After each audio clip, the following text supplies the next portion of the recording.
Aku percaya Tuhan bahwa Engkau adalah Allah yang layak dipuji, disembah dan dimuliakan. Engkaulah pusat dari seluruh kehidupan di bumi ini. Semua berawal di dalam Engkau dan berakhir di dalam Engkau. Semua ada di dalam kedaulatan kuasa-Mu dan ada di dalam kasih-Mu. Itu sebabnya kami ada sampai hari ini, semua karena anugerah Tuhan. Terpujilah Engkau atas semua yang terbaik yang Tuhan rancang atas kami. Kami bersyukur Tuhan, Engkau memelihara dan menjaga kami seperti biji mata-Mu. Semua umat-Mu walaupun ada di rumah masing-masing, di ruang dengar mereka masing-masing, ada di dalam kendali, kontrol, kuasa-Mu yang tidak pernah berubah itu. Kasih-Mu memelihara kami. Dan Engkau menutup bungkus kami semua dengan kuasa darah-Mu. Keluar masuk kami dijaga oleh Tuhan. Engkau membawa kami ke air tenang dan membaringkan di rumput yang hijau. Terima kasih Tuhan untuk semua penyertaan, semua penyediaan, semua pemeliharaan Allah. Terima kasih Tuhan untuk semua yang terbaik yang Tuhan buat bagi kami. Dan hari ini Tuhan, kami kembali ada di hadapan hadirat-Mu, menyembah Engkau dari tempat kami masing-masing, dari hati kami masing-masing, dari rumah kami masing-masing. Terpujilah Tuhan. Dan saatnya kami rindu mendengar firman-Mu. Sampaikan isi hati-Mu kepada kami. Ajar kami jalan-jalan-Mu, biar kami hidup bijak menjalani hidup kami. Terpujilah Tuhan. Kami siap mendengar firman-Mu. Beri pewahyuan dalam roh kami masing-masing. Konsentrasi untuk mengikuti ibadah ini dari awal sampai selesainya, supaya kami menerima sesuatu yang indah, yang mulia daripada Tuhan secara khusus. Terima kasih Tuhan, kami mau siap menerima itu kebenaran firman-Mu. Demi Kristus Yesus Tuhan kami. Haleluya. Yang percaya katakan amin. Haleluya, haleluya, haleluya. Shalom Bapak Ibu Saudara. Apa kabar hari ini? 4 minggu kita beribadah dengan nuansa yang berbeda. Tapi saya sangat percaya bahwa jemaat Tuhan tetap mengalami hadirat Allah, tetap mengalami kasih Tuhan, tetap mengalami kuasa Tuhan, tetap menikmati kebenaran Tuhan lewat pengajaran-pengajaran, lewat doa sepakat, mesbah keluarga, lewat semua live streaming kita, dan semua bentuk pelayanan yang lain yang saudara terima. Saya percaya mengubahkan hidup saudara, sehingga saudara dan saya semakin melekat kepada Tuhan. Puji Tuhan. Bapak Ibu Saudara, berikan senyum yang paling manis dengan sampingmu. Bilang, sayang, kamu tambah cantik. Haleluya. Amin saudara. Haleluya. Kenapa? Katakan kepada sampingmu, karena Tuhan Yesus ada di hatimu. Semakin bersinar, semakin bercahaya-haya. Haleluya. Puji Tuhan. Baik Bapak Ibu Saudara, kita membuka firman Tuhan. Kita lanjutkan firman Tuhan pada hari Minggu kemarin tentang untuk apa aku diselamatkan dari kutuk dosa dan maut. Untuk apa aku diselamatkan dari kutuk dosa dan maut? Firman Tuhan kita akan baca di dalam Kolose pasal 3 ayat yang pertama mulai. Karena itu, kalau kamu dibangkitkan bersama-sama dengan Kristus, carilah perkara-perkara yang di atas, di mana Kristus ada duduk di sebelah kanan Allah. Pikirkanlah perkara yang di atas, bukan yang di bumi. Nampaknya kalau kita baca surat Paulus kepada jemaat Kolose ini, seperti kita sudah tidak perlu ada di dunia. Karena kalau kita perhatikan baik-baik, pikirkan perkara yang di atas, bukan yang di bumi. berarti seakan-akan kita sudah tidak ada di bumi. Tidak perlu urusan bumi. Padahal kaki kita masih menginjak bumi dan kita makan dari bumi. Tapi apa yang dimaksudkan firman Tuhan pagi hari ini? Coba kita perhatikan baik. Secara spiritual, kita telah mati, kita dikuburkan dan dibangkitkan. Surat Paulus kepada jemaat Roma dalam pasal 6 telah mengajarkan kepada kita, hendaklah kamu memandangnya bahwa kamu telah mati dan dikubur dan dibangkitkan bersama-sama dengan Kristus. Berarti manusia kita bukan lagi manusia lama yang orientasinya adalah orientasi makan, minum, pakai, dan segala sesuatu di bumi ini. Orientasi hidup kita adalah perubahan. Perubahan yang total 180 derajat. Yaitu kehidupan yang berpusat pada dunia, kehidupan yang berpusat pada keinginan daging dan kemanusiaan kita, beralih menjadi kehidupan yang berpusat kepada Allah, berorientasi kepada kerajaan Allah dan bagi kemuliaan Allah, untuk memenuhi kehendak-kehendak Allah, bukan kehendak-kehendak diri kita sendiri. Teringat Yesus berdoa di dalam Taman Getsemani. Secara manusia dia masih ada di bumi. Dia berada dalam daging. Dia berkata, kalau boleh cawan ini dilalukan daripadaku. Tetapi kemudian dia melanjutkan doanya dengan kalimat, tapi bukan kehendakku, tapi kehendakmu. Bapak Ibu Saudara, memang sebuah dilema, kita ada di bumi, tapi bukan kehendak bumi yang kita harapkan akan menguasai kehidupan kita. Banyak kehendak-kehendak daging kita, banyak kehendak-kehendak dunia kita yang ada di sekitar kehidupan kita sehari-hari, tempat kita berpijak, yang dapat mempengaruhi gaya hidup kita, akan sangat mempengaruhi orientasi hidup kita, akan sangat mempengaruhi tujuan hidup kita, akan sangat mempengaruhi motivasi hidup kita. Dan ini akan membuat kita semakin terpuruk. Kenapa? Surat 1 Yohanes pasal 2 15-17, jangan mengasihi dunia dan segala keinginannya, karena dunia dan segala keinginannya sedang menuju kepada kehancuran. Tetapi orang yang melakukan kehendak Allah akan tetap hidup kekal selamanya. Orientasi hidup kita kalau berpusat pada dunia, kita telah mengikatkan diri kita kepada dunia yang sedang menuju kehancuran. Kita lihat, tanpa kekuatan dan kemampuan ilmu pengetahuan dan teknologi,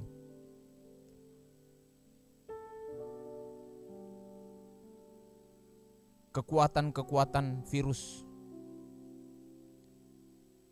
telah mengancam banyak suku, kaum, bangsa, dan bahasa di bumi ini.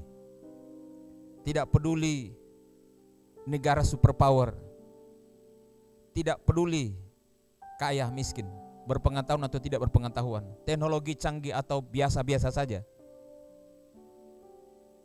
semua kelabakan menghadapi situasi ini.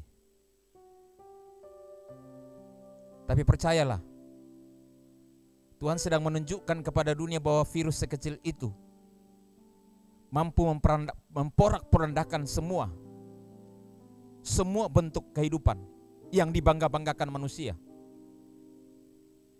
Jadi Bapak Ibu Saudara, surat Kolose mengajarkan kepada kita, kalau kita sudah bangkit menjadi manusia baru, bangkit bersama-sama dengan Kristus, Tuhan mengajarkan kepada kita untuk mencari perkara di atas. Umumnya manusia mencari perkara di bumi. Dari bangun pagi sampai tidur malam, bangun pagi lagi. Sangat mungkin 99% waktu digunakan untuk cari yang di bumi.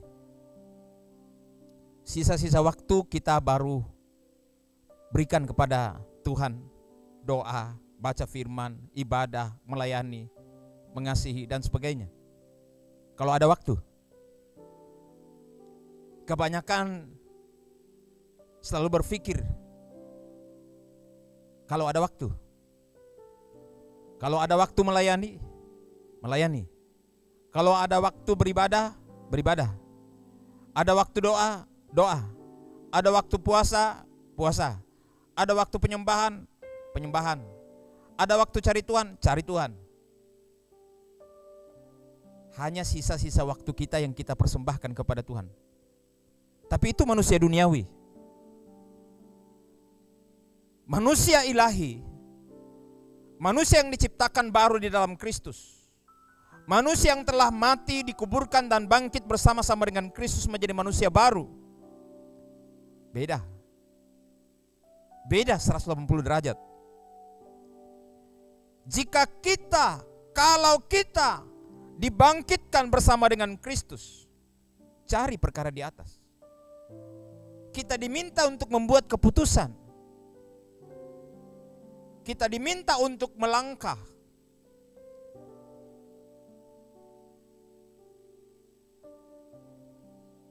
Untuk mencari perkara-perkara di atas. Perkara yang di atas itu adalah tempat di mana Kristus ada.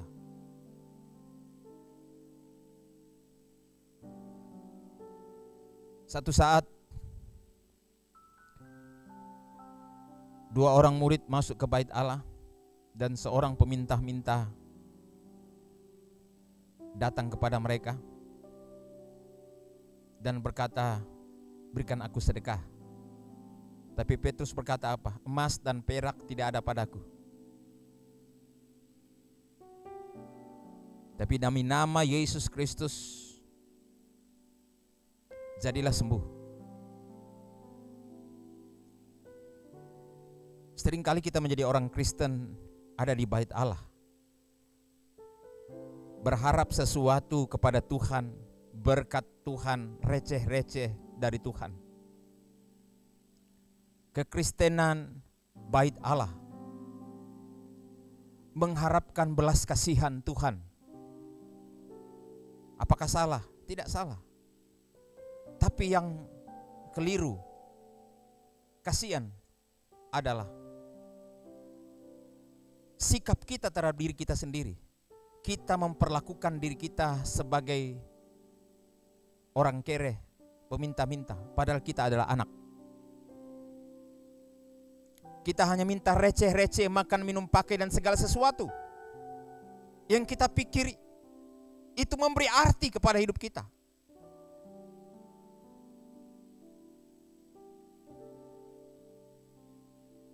Petrus mengajarkan kepada kita semua bahwa ada satu nama. Nama Yesus Kristus adalah kebutuhan utama kita.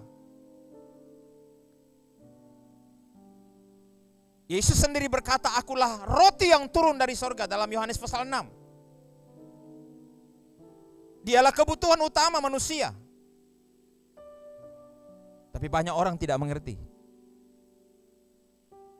Manusia ilahi menjadikan Yesus sebagai kebutuhan utamanya, orientasi hidupnya, tujuan hidupnya. Tapi sayang banyak orang tidak memahami kebenaran ini, sehingga dalam Yohanes 6:66 mereka meninggalkan Yesus. Perhatikan Bapak Ibu Saudara, kalau orientasimu ikut Yesus hanya untuk hal-hal jasmani, sungguh kasihan. Engkau malang. Engkau Kristen recehan.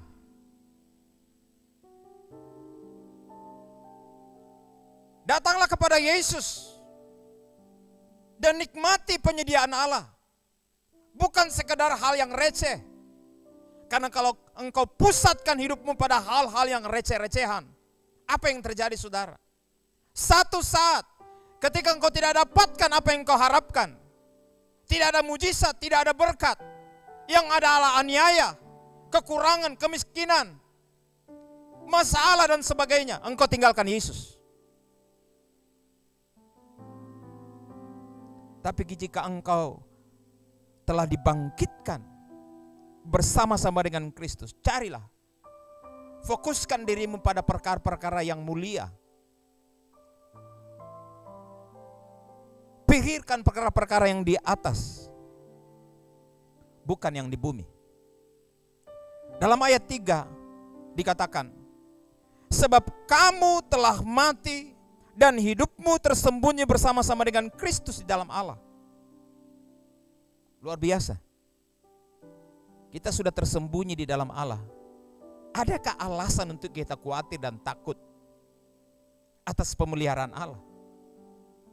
Kalau kita ada di dalam Allah, bersama dengan Kristus, kira-kira bisa tidak Tuhan membiarkan tubuhnya, dirinya sendiri, Bapak Ibu Saudara, itu hal yang mustahil. Kalau engkau benar-benar percaya engkau ada di dalam Kristus, percayalah, Dia peliharaku. Amin. Dia peliharaku. Dia memelihara engkau. Bahkan dikatakan dalam ayat 4 dari Kolose pasal 3. Apabila Kristus yang adalah hidup kita menyatakan diri kelak, satu saat kamu pun akan menyatakan diri bersama dengan Dia dalam kemuliaan. Kenapa? Karena kita menyatu dengan Dia. Kita menunggal dengan Dia. Kita tinggal di dalam Dia. Dan ketika Dia menyatakan dirinya, pada saatnya ketika Dia datang kembali, kita menerima semua kemuliaan. Kenapa kita layak menerima kemuliaan? Karena kita adalah bagian dari tubuh Kristus, bagian daripada kehidupan ilahi. Kita adalah manusia rohani, manusia ilahi yang telah diciptakan baru, yang diubahkan dari orientasinya, dari dunia, dari kepentingan diri sendiri kepada yang ilahi, yang mulia, yang agung. Dari receh-receh kepada yang mulia dan yang agung. Itu yang disebut pertobatan, perubahan hidup.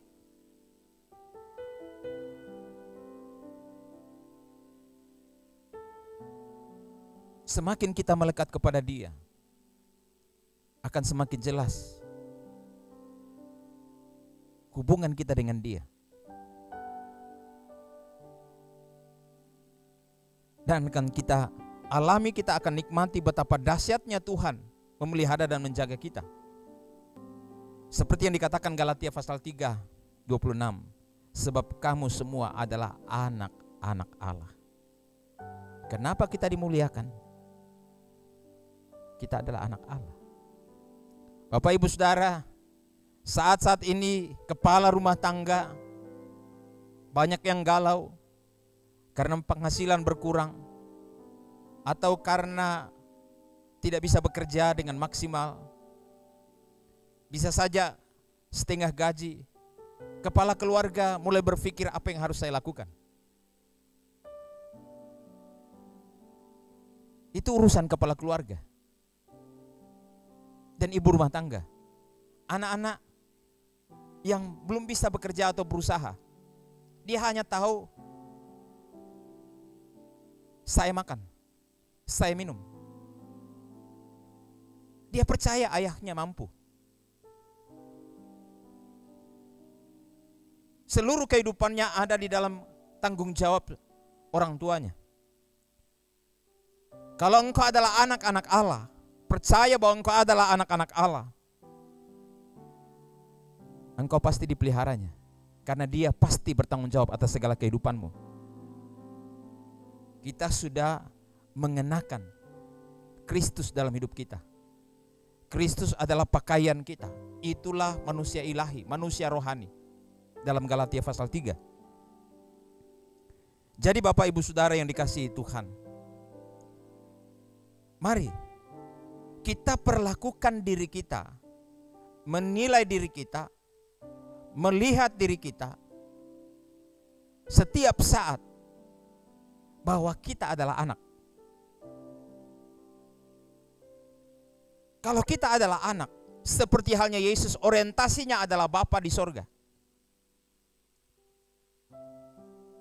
Selalu apapun yang dia lakukan, selalu melihat apa yang Bapa lakukan, mendengar apa yang Bapa kehendaki. Dia datang untuk melakukan apa yang dikehendaki oleh Bapanya. Kita belajar dan pasti bisa. Kenapa tidak?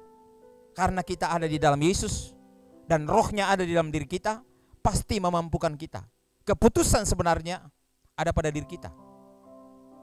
Galatia 4 ayat 6 katakan, kamu adalah anak, maka Allah telah menyuruh roh anaknya ke dalam hati kita yang berseru, ya Aba, ya Bapa. Apalagi persoalan? Bapakku yang baik, sangat ku cinta. Bapa kita sangat baik. Kita bangga punya Bapa. Setiap anak bangga dengan bapaknya, bangga dengan ayahnya. Semakin akrab seorang ayah dengan anak, sang anak akan semakin percaya diri. Saya mau ingatkan kepada Bapak Ibu Saudara, semakin engkau menjauh dari Bapa di sorga, semakin engkau khawatir, semakin tidak percaya diri, karena engkau tidak tahu, tidak jelas identitasmu. Tapi semakin akrab engkau dengan Bapamu, engkau sama sekali tidak khawatir apapun yang terjadi dalam hidupmu. Engkau semakin percaya diri bahwa Ia adalah Bapa yang baik, melimpah kemurahan dan kebaikan. Engkau dapat menikmati persekutuanmu dengan Bapamu dan berkata, Abah, ya Bapa. Ayat 7 katakan, kamu bukan lagi hamba, melainkan anak. Jikalau kamu anak, maka kamu juga ahli waris oleh Allah. Jadi kita ini adalah manusia ilahi, anak-anak Allah di dalam Kristus Yesus, dan punya hak untuk berseru, Aba, ya Bapa, melalui rohnya yang ditaruh dalam roh kita. Dan kita dapat menikmati segala rancangan-rancangan Allah sebagai pewaris di dalam Kristus Yesus. Kita mewarisi semua rancangan-rancangan Allah dan penyediaan-penyediaan Allah dalam hidup kita. Sebab itu Bapak Ibu Saudara, apa yang mengkhawatirkan hidup kita? Sebagai manusia ilahi, kita lihat karena itu, kalau kita adalah anak, kita adalah ciptaan baru, kita punya persekutuan dengan Allah. Kita adalah manusia ilahi. Ayat 5 dari Kolose pasal 3 kemudian katakan, karena itu matikanlah. Ayat 8 katakan, buanglah. Ayat 10 katakan, kenakanlah. Ada 3 hal yang ingin saya sampaikan pagi hari ini. Yang pertama, buat keputusan, buat tindakan, matikan. Apa yang harus kita matikan?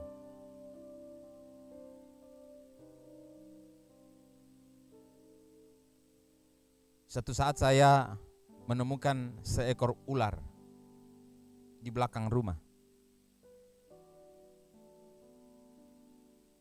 Saya tidak suka ular, apalagi istri saya. Kalau dia lihat ular, dia teriak, waduh, ular, ular, ular. Tidak mungkin saya juga hanya berteriak, awas ular, ular, pergi kau, ular, bela kau. Betul tidak? Apa yang harus saya lakukan? Sudah lihat ular, kenapa tidak membuat tindakan? Apa yang saya lakukan? Saya ambil kayu, pukul sampai tewas. 1 kali pukul belum mati, 2 kali pukul belum mati, 3 kali pukul belum mati, 3 kali, 4 kali, 5 kali, 6 kali pukul sampai benar-benar mati. Besok pagi kita mau ketemukan dia masih ada di sana. Kenapa masih ada di sana? Sudah mati dikerumuni semut. Tapi pernah saya pukul ular di depan gereja. Saya pikir sudah mati. Tapi besok saya cari, sudah tidak ada. Orang bilang mati-mati ular.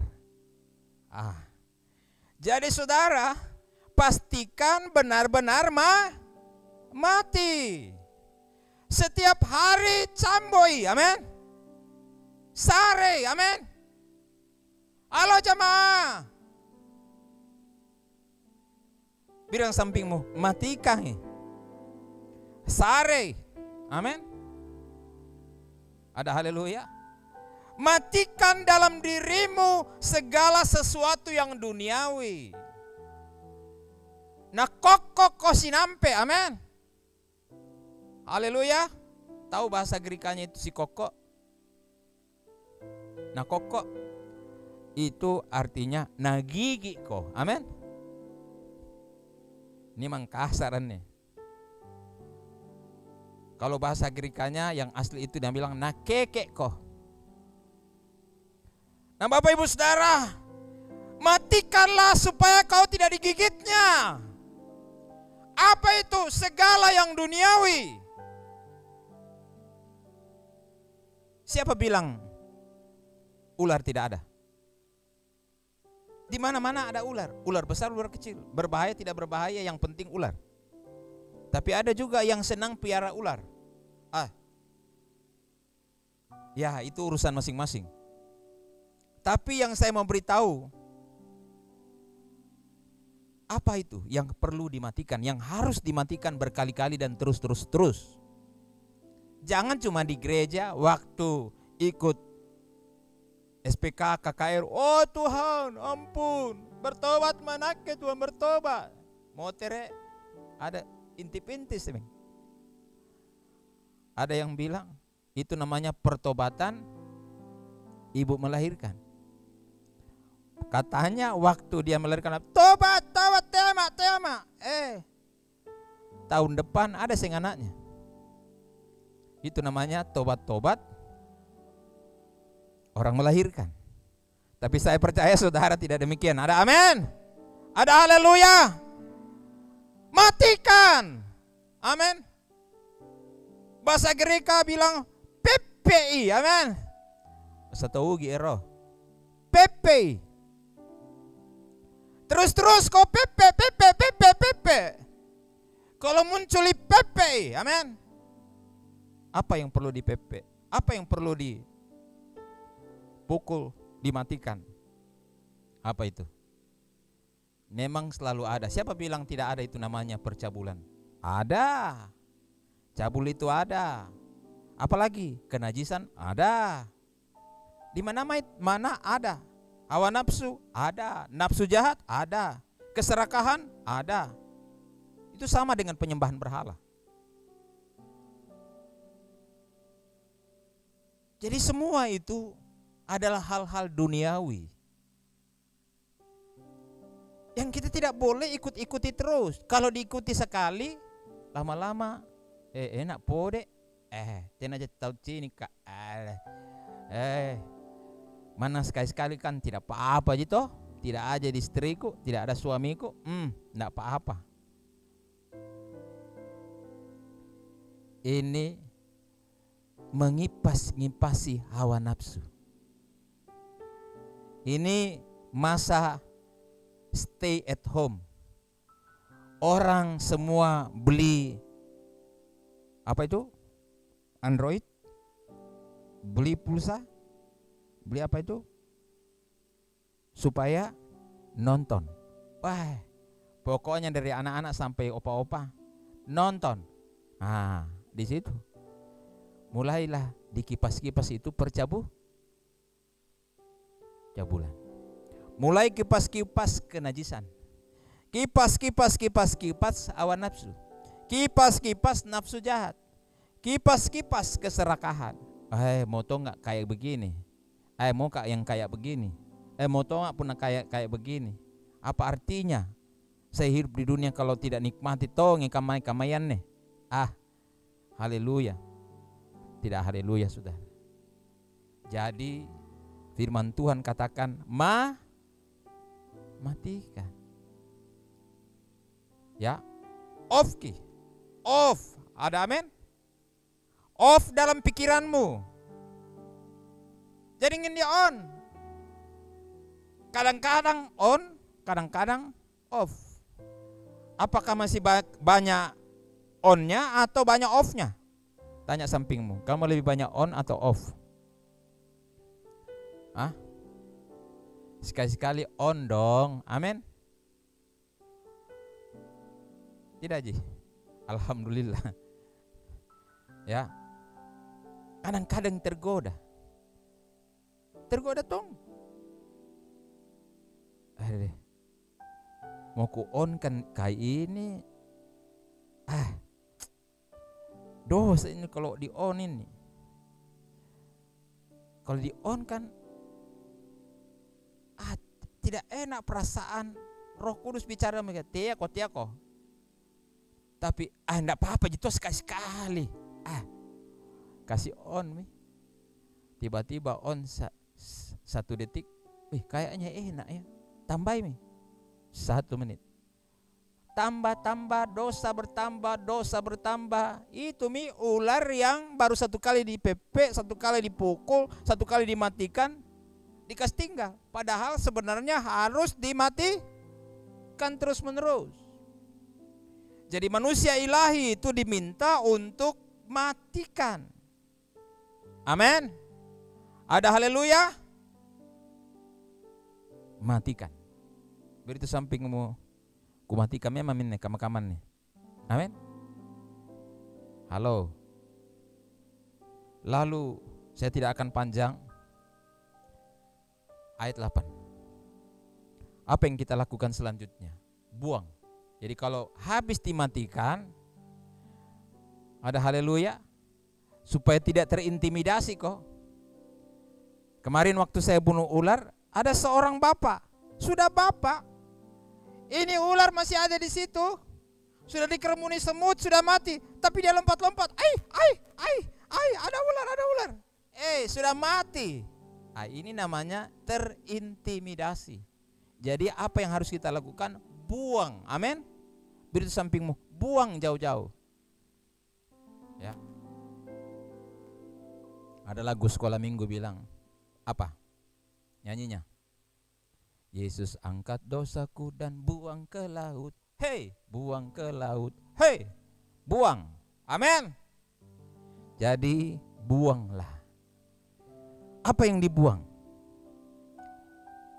Ya, banyak hal yang harus dibuang. Fitnah, kata kotor, amarah, geram, sakit hati, fitnah, dendam, kepahitan, kebencian. Buang. Amin. Ada haleluya. Kalau ada goda-goda kok, bilang mangka mau kubuang. Sudah kubuang. Lebami kubuang. Buang. Amin. Ayat 9 katakan, jangan lagi kamu saling mendustai, karena kamu telah menanggalkan manusia lama serta kelakuannya. Jadi jangan ada dusta di antara kita. Dusta suami, dusta istri, dusta anak, dusta orang tua. Tidak ada lagi dusta di antara kita. Amin. Halo jemaah. Apa yang harus kita lakukan? Hal yang ketiga. Hal yang ketiga berkata, ayat yang ke-9. Firman Tuhan katakan, ayat 10.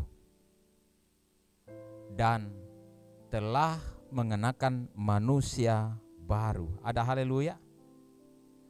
Kenakan. Jadi pakailah manusia baru.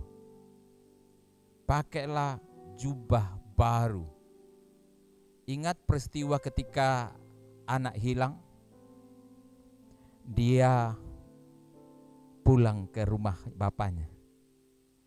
Dia berpikir, biarlah saya jadi hamba saja, tidak perlu jadi anak. Yang penting saya kerja, saya dapat makan. Tapi ketika ayahnya menemuinya, dia memeluk anaknya. Lalu sang ayah berkata, "Hei hamba-hambaku, ambil pakaian baru, sepatu baru, serban baru, cincin baru, semua kemuliaan balikan kepada dia." Bapak Ibu, pakailah pakaian barumu di dalam Kristus Yesus. Ada amin? Pakaian baru itu bukan sembarang pakaian, itu pakaian kerajaan. Itu pakaian kemuliaan. Pakai pakaimu, amin. Pakai pakaimu, amin. Pakai pakaianmu, pakai identitasmu, pakai kemuliaanmu. Kemuliaan yang mana? Yang Tuhan sudah berikan kepadamu di dalam Kristus Yesus. Lewat kebangkitan menjadi manusia baru. Pakaianmu sekarang adalah anak Allah. Pakaianmu sekarang adalah manusia ilahi, penuh kemuliaan dan kasih karunia dari Allah. Manusia baru. Pakai. Yang mana ini yang dimaksud? Pakaian baru kita adalah gaya hidup kita sehari-hari. Kehidupan ibadah kita. Kehidupan keluarga, berkeluarga kita. Kehidupan berusaha berbisnis kita. Kehidupan bekerja kita. Kehidupan pergaulan kita. Kehidupan bertetangga kita. Kehidupan bermasyarakat, berbangsa dan bernegara kita. Baru.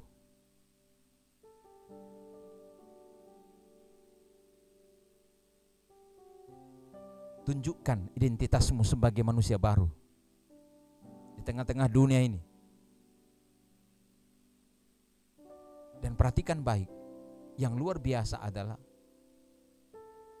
pakaian ini semakin dimuliakan, semakin dimuliakan, semakin dimuliakan. Kenapa? Karena kelemahan-kelemahan, kekurangan-kekurangannya semakin berkurang dan semakin kecil sampai sempurna. Karena ayat ini berkata mengenakan manusia baru yang terus-menerus diperbaharui. Terus-menerus diperbaharui sampai kesempurnaan. Bapak Ibu Saudara yang dikasihi Tuhan, Tuhan mau kita menyatakan kepada dunia akan kehidupan kita sebagai manusia ilahi. Saya ingin membaca ayat selanjutnya dari ayat 13 Kolose 3 ini. Sabarlah kamu seorang terhadap yang lain. Dalam ayat sebelumnya dikatakan, kenakanlah belas kasihan, kemurahan, kerendahan hati, kelemah lembutan, kesabaran dalam segala sesuatu yang kau jalani dalam hidup ini. Sabarlah kamu seorang terhadap yang lain dan ampunilah seorang akan yang lain. Apabila yang seorang menaruh dendam terhadap yang lain, sama seperti Tuhan telah mengampuni kamu, kamu perbuat jugalah demikian. Tuhan mau kita sebagai manusia ilahi memiliki hati yang baru, gaya hidup yang baru seperti ini. Dan di atas semuanya itu kenakanlah kasih sebagai pengikat yang mempersatukan dan menyempurnakan. Tuhan memberkati saudara. Saya percaya firman ini memulihkan kita, mengingatkan kita, menuntun kita sebagai manusia ilahi dengan gaya hidup yang ilahi, gaya hidup yang baru, gaya hidup yang penuh kemuliaan, yang menggambarkan kehidupan Kristus dalam diri kita. Percayalah, Tuhan sungguh mengasihi saudara dan rindu memberkati saudara. Bapak Ibu, mari kita tunduk kepala dan kita berdoa.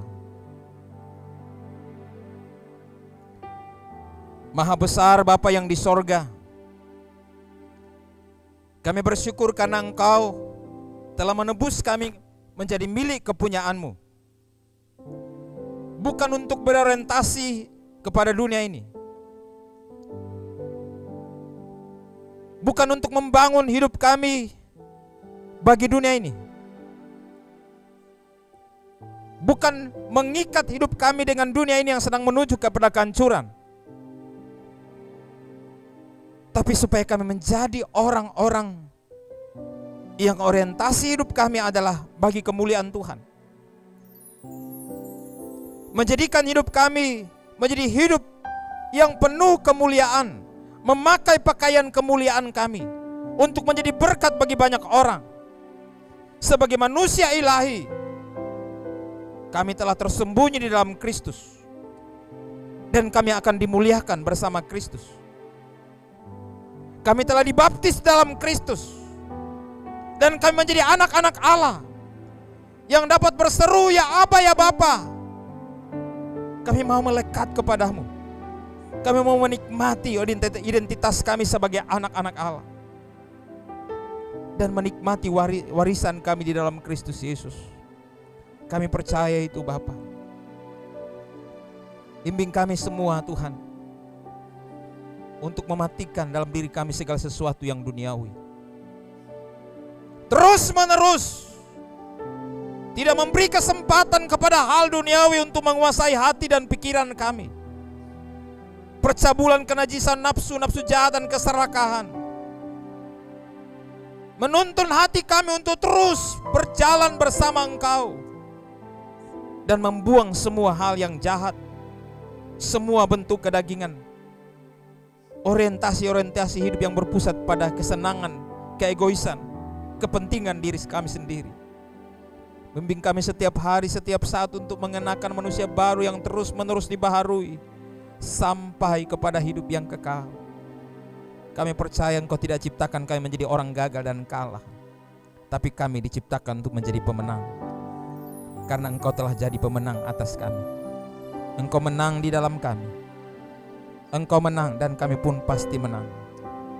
Kami percaya, orang percaya pasti menang. Terima kasih Tuhan, terima kasih. Kami adalah manusia ilahi. Mari angkat tanganmu dan katakan, "Saya percaya, saya adalah manusia ilahi. Kehidupan duniawi tidak berkuasa atas saya. Saya mematikan semua hal yang duniawi. Saya membuang segala perkara-perkara yang merusak identitas saya sebagai anak Allah. Saya akan mengenakan Kristus terus-menerus, pakaian kemuliaanku, identitas kekudusanku, identitas ketaatanku, identitas roh takut akan Allah di dalamku.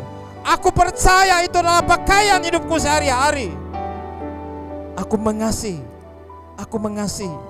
dan berbelas kasihan kepada orang lain, karena Engkau telah mengasihi kami. Terima kasih Tuhan. Terima kasih. Terima kasih Tuhan.